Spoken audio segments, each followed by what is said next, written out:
So I did something really, really dumb, and it dramatically impacted my enjoyment during this play session. And that's to basically try and taunt the enemy aircraft carrier, which is an FDR, which is probably the worst one when you're in a battleship.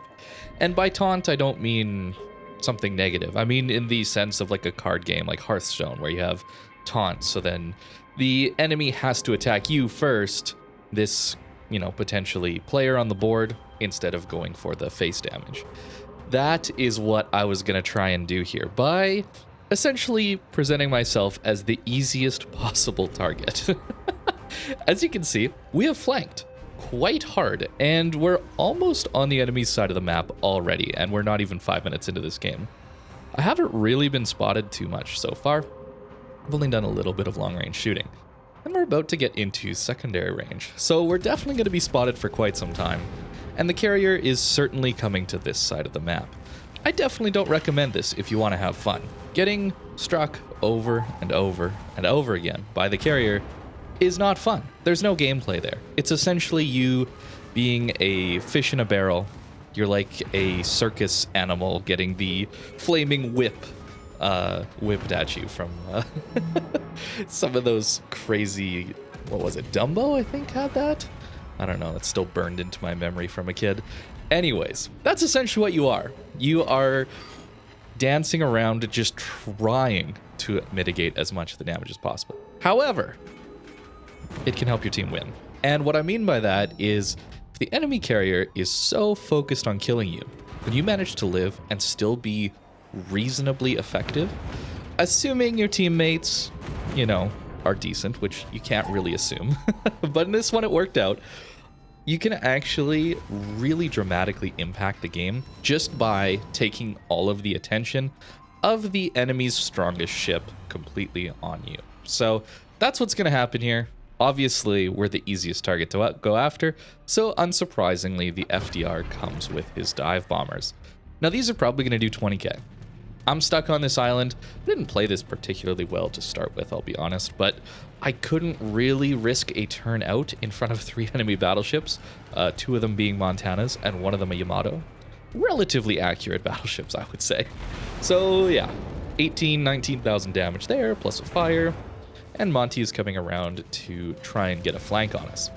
However, he hasn't really committed, so we're not in too much danger yet, and we just throw out some torpedoes and get ready to make our turn.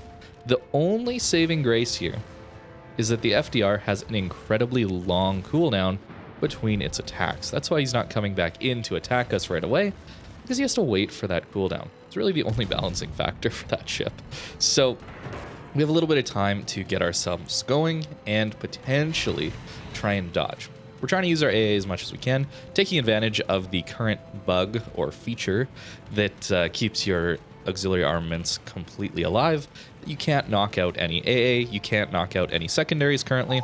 I'm assuming they're going to change this in the next update, which I believe is arriving today on NA, if this goes out on Wednesday. So yeah, that's probably going to be changed with that patch, which is unfortunate, since we actually are doing okay damage to his planes. We're down to half HP, and we've only done 37,000 damage. But my team has control of 2 caps, and we're very quickly gaining control of the 3rd. So this is a really, really good situation for our team from an initial standpoint. We're, 7 minutes into this match or so, and this is an excellent start. As far as the early game being over with, this is what you want to see if you're looking to win games. Your team is very much in control, even killing a destroyer and the enemy submarine, which is really, really solid. We're, of course, still getting struck, and we're still getting a lot of longer range, very accurate battleships shooting at us, including one that overmatches a lot of our ship in the Yamato. So a little bit scary here. And the FDR is coming with torpedo bombers. Now, it's important to understand how to dodge each individual strike. The dive bombers have a bit of a drop time. It's a long duration, so they have to kind of lead you with the drop, and that's why you want to be turning as much as possible and trying to line up their dive bombers to drop across your ship. You're essentially wanting to show broadside to the dive bombers. That's the easiest way to take the least amount of damage. Torpedo bombers are the exact opposite. You want to be as bow in or stern into them as possible, since they drop in a wide pattern. And unfortunately, the way the FDR works is once it's initiated its drop and tightened up its aiming reticle, it can essentially turn however it wants to without losing accuracy. So that's why you'll sometimes see them come in at a pretty sharp angle and then at the last second dive into you, a sharp turn into your ship, and somehow drop all their torpedoes onto the side of your ship, which is really frustrating. But to deal with that, you really just have to be in a position where you can maneuver very dramatically, I guess, trying to force them to not drop on the side of your ship. And that's what we've done here. We use the border a little bit, which not too huge a fan of the border mechanics, but to deal with a CV, I will take full advantage of the scummy border tactic. So we've managed to stay alive for 10 minutes, which is pretty good, especially considering we're nearly 3 million potential damage on a Schlieffen, which is not well known for being the tankiest ship in the game. Don't get me wrong, it has good armor, but when you're getting struck by a carrier, shot at by a bunch of pretty accurate battleships, you're probably not going to live too long with 76,000 HP. And at this point, I'm trying to get out of here. For a long time, I've been trying to get out of here, but that torpedo drop had the unintended, or maybe intended, if we're being charitable to this CV player's skill, that it forced me to turn back and come closer to the enemy team again. So we're definitely in danger, and we only have 1 heal left. Unfortunately, Schlieffen doesn't get up to 5 heals when you take the full superintendent build, but 4 is generally going to be enough. You're probably going to die before you get there if you're pushing in very aggressively, or the odd match where it does matter, you probably wouldn't have won it anyway with the extra healing. So it's not too bad, but in this situation is a little unfortunate that we only have 1 left. Trying to dodge as much as possible. Yamato salvos are pretty scary. We managed to dodge, and again, we're trying to take this drop on our broadside since it's dive bombers. It's still going to hit you, right? Like that's the thing when you're in a giant battleship, you're not maneuverable enough to dodge everything. But you can see how the initial dive bomber strike that came in for us a while ago did like 17,000, 18,000 damage, and this one only did 6,000. There are ways of mitigating the damage. However, it requires you to be in open water and be able to maneuver freely. So that means being far enough away from enemy battleships that you can show broadside to the entire enemy team. It means there's no destroyers around trying to cross-torp you as well. So that's why it results in such passive play, but we managed to get out of here. And instead of cutting this off, I thought I'd fast forward it to just show you the patience, I guess, or the waiting. Since we have such a massive advantage, you can see on the points here that how much of an advantage we got by just having those 2 caps under our control. We're obviously way ahead in kills, but just look at the score. Our points have been ticking for an incredibly long time on 2 caps. And we don't even have C, but that's really not a big deal since we're so well off on points. We even got a torpedo hit, which is always hilarious given the Schlieffen's slow but incredibly long-range torpedoes.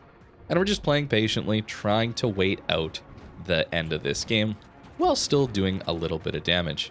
We can't really heal, so it's crucial we pick our time to attack. And it looks like the Montana and Yamato and other Montana are finally deciding that they have to push in, which means we're going to push back in and try and make full use of our secondaries, which are still doing some pretty solid damage. We have 168 hits already, so we've activated Lucians, and these secondaries are going to do a lot, especially to the Yamato and Montanas if they go bow in and we're at close range.